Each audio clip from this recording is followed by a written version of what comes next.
In the age of iPad kids, entertainment is more accessible than ever before. But is that really for the best? Most popular names in children's entertainment include Miss Rachel, Gracie's Corner, Blippi, Cocomelon, and Ryan's World, which combined have amassed over 290 million subscribers. Young audiences from around the world are tuning into these popular channels every day, and it begs the question, should they even be watching these things?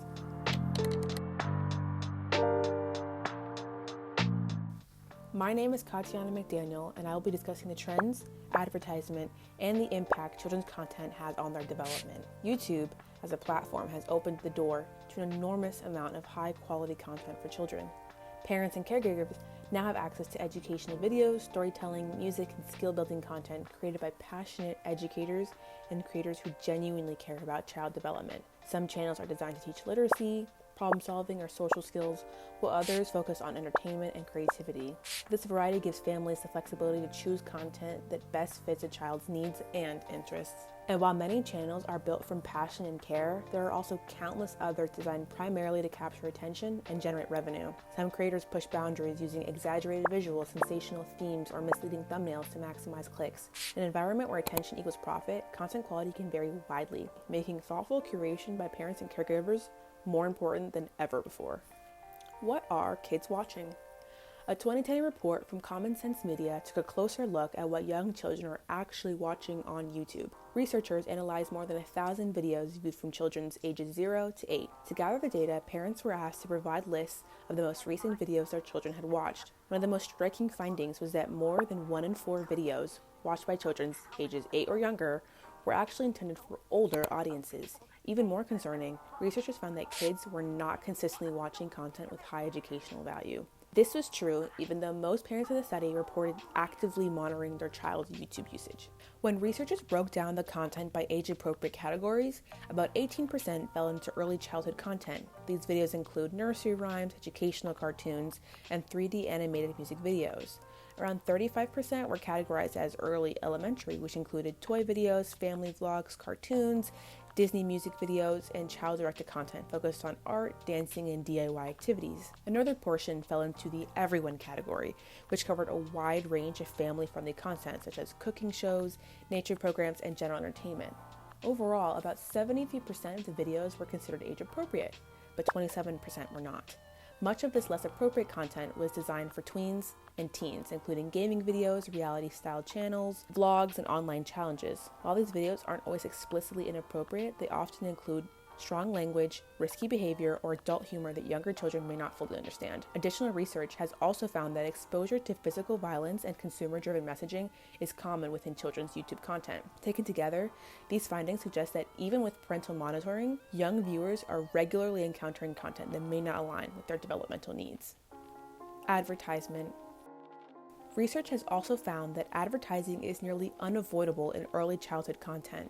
In one analysis, 95% of videos aimed at young children contained some form of advertising. Many of these ads were not only inappropriate for the intended audience, but also designed in misleading ways. Some were formatted to look like recommended videos, making it difficult for children to distinguish between actual content and paid promotions. Others used altered or unofficial versions of popular characters, further blurring the line between entertainment and advertising. Even more concerning, ads promoting alcohol, violent video games, sexualized content, and political messaging were found, alongside videos meant for young viewers. For children who are still developing the ability to recognize persuasive intent, this type of exposure increases the likelihood that they will engage with content that is confusing, misleading, or developmentally inappropriate. Between the ages of 3 and 7, children are beginning what researchers call the consumer socialization process.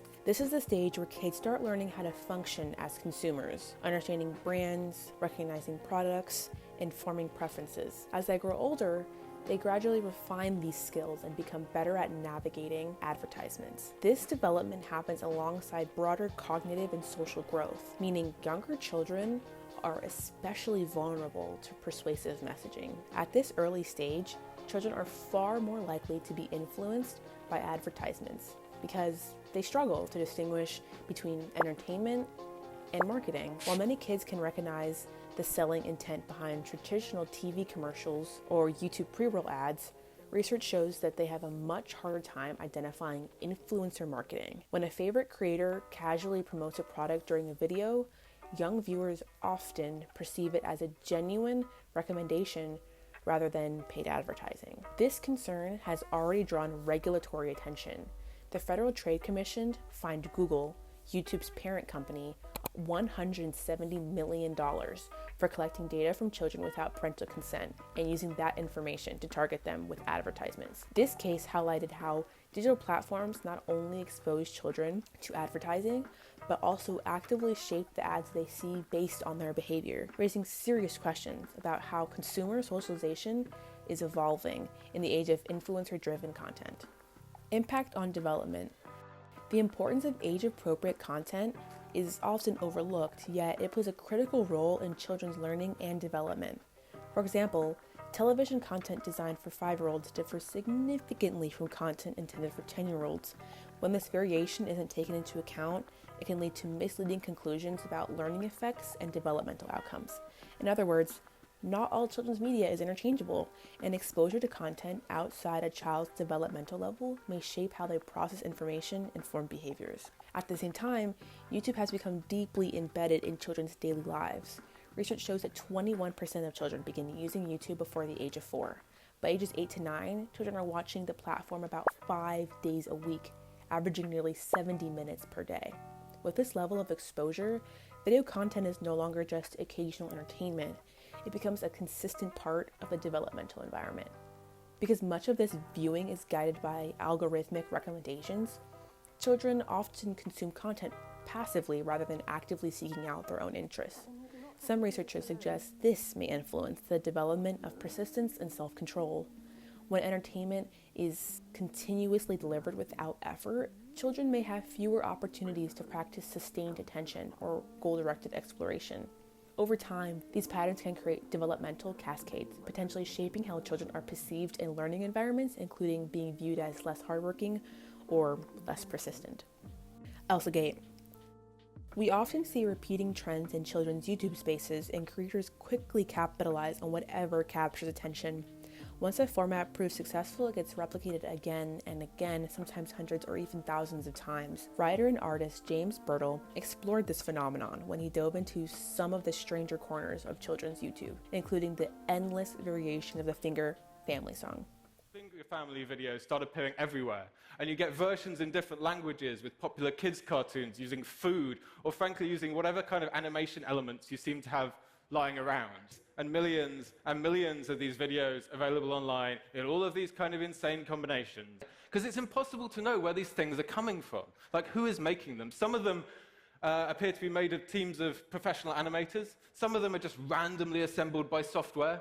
Some of them are, quite wholesome-looking young kids entertainers. And some of them are from people who really clearly shouldn't be around children at all. Right? And at first glance, it might seem funny or harmless. These videos are repetitive, brightly colored, and oddly mesmerizing, but this kind of mass-produced content highlights how trends can spread rapidly across the platform, especially when they perform well with the algorithm. When something keeps kids watching, it gets copied and then copied again, often with less oversight and lower quality each time. One of the earliest trends to draw widespread attention followed the same pattern and eventually became known as ElsaGate. The controversy exposed a disturbing side of children's content on YouTube. Videos that appeared kid-friendly featured familiar characters like superhero Spider-Man and cartoon princess Elsa, but the actual content included bizarre, violent, and inappropriate scenarios. Because these videos relied on bright visuals, recognizable characters, and popular keywords, they were frequently promoted by YouTube's recommendation algorithm and surfaced directly to very young viewers. Many of these videos were created in high volume with the goal of maximizing clicks and ad revenue. Creators exploited the platform by producing low-quality, sensational content that kept kids watching, even if the material was confusing or harmful. As a result, toddlers could easily move from legitimate children's programming to unsettling videos without actively searching for them. The ElsaGate controversy ultimately highlighted a larger issue. When algorithms prioritize engagement over quality, inappropriate content can slip into spaces designed for children. Even after YouTube removed thousands of videos and channels, the situation revealed how difficult it is to moderate massive platforms and how easily young viewers can be exposed to content that appears safe but isn't. Future of YouTube. In response to the ElsaGate backlash, YouTube took sweeping action across the platform. More than 270 accounts were terminated, and roughly 150,000 videos were removed for violating policies around children's content. To further limit exploitation, YouTube also disabled comments on a large number of videos that had been targeted by child predators. Advertising practices were also addressed as well. Ads were stripped from nearly 2 million videos, and enforcement increased against channels that falsely presented as family-friendly. These issues highlight a broader challenge with crowdsourced platforms. Unlike traditional television programming, YouTube content doesn't pass through multiple layers of oversight from producers, executives, writers, and directors before reaching an audience. Instead, videos can be uploaded instantly and distributed widely, often with minimal human review. When algorithms prioritize engagement, problematic content can spread before it's ever flagged. Because of this, many discussions around ElsaGate emphasized the need for greater human moderation to prevent similar problems. Others pointed to the role of parents and caregivers encouraging a more hands-on approach to curating children's media. Ultimately, the responsibility may be shared. Platforms, policymakers, and caregivers all play a role. Increasing awareness among the adults who shape children's environment may be the key to reducing risks and creating safer digital spaces.